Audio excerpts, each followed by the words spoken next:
তুলে দিয়ে কবে যাবি নিশ্চিন্তে একটু ঘুমোতে পারবো? হ্যাঁ বাবা, হ্যাঁ, এই কিশোরটা দায়িত্ব পেয়ে গেলে আমরা বোধহয় সারা জীবনের মতো নিশ্চিন্ত হতে পারবো। মানুষ চিনলি না এই বাবা বাবুর জন্য। যদি আমি জীবন দিতে পারি তবে আমি নিজেকে ধন্য মনে করবো। তুমি ধন্য কিশোরদা, তুমি ধন্য। তুমি দায়িত্ব নিয়েছিলে বলে আমাদের এই বিয়ের অনুষ্ঠানটা সুন্দর নির্বিঘ্নে শেষ হয়েছে। কিন্তু সুভাষ, তোমার বাবা মা কিংবা ওই দিককার কোনো আত্মীয় স্বজন এই বিয়ে বাড়িতে আসেননি, তাই না? আরে না না, আমি কাউকে নিমন্ত্রণ করিনি। শুধুমাত্র বাবা মার জন্য ওই সুবলকে দিয়ে একটা কার্ড পাঠিয়েছিলাম, ব্যাস। চমৎকার! ইঞ্জিনিয়ার ছেলে হয়ে চমৎকার কাজই তুমি করেছো। আসলে গ্যাস বেলুনকে আকাশে ওড়াতে হলে না, প্রথমেই তার সুতোটা ছিঁড়ে ফেলতে হয়। তার মানে তুমি কি বলতে চাও দেবো? জীবনের হাই রোডে গাড়ি ছোটাতে হলে বিয়ের চেক পোস্টেই বাবা মাকে নামিয়ে দেওয়া উচিত, তাই না? দেবু, যে মানুষটা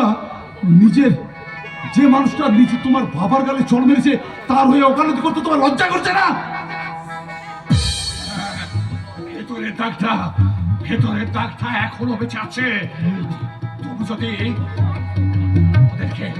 ওদেরকে আমি ভিটে ছাড়া যদি না করতে পারি, সে ভুলের ছাড়াটা আমার মিটবে না।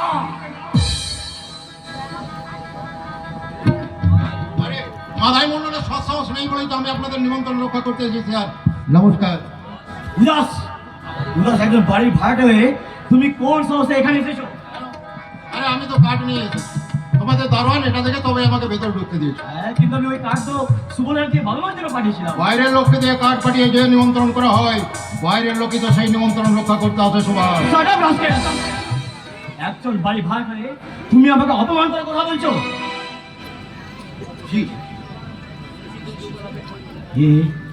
তুমি কি বলছো?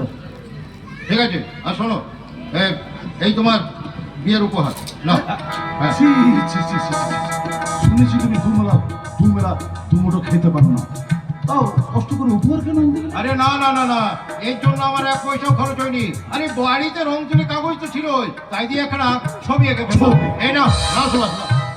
দেখি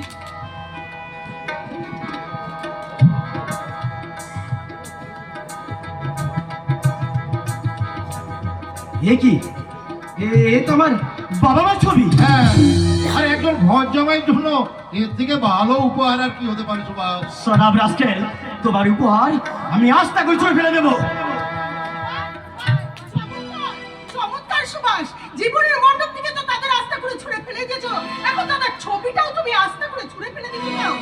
কিন্তু ওই মানুষটার সঙ্গে এখন আমার কোনো সম্পর্ক নেই উর্মিলা। কিন্তু যেদিন থেকে মন্ত্র উচ্চারণ করে তোমার সঙ্গে বিয়ে হয়ে গেছে, সেই মানুষগুলোর সঙ্গে আমার জন্মান্তরের সম্পর্ক হয়ে গেছে।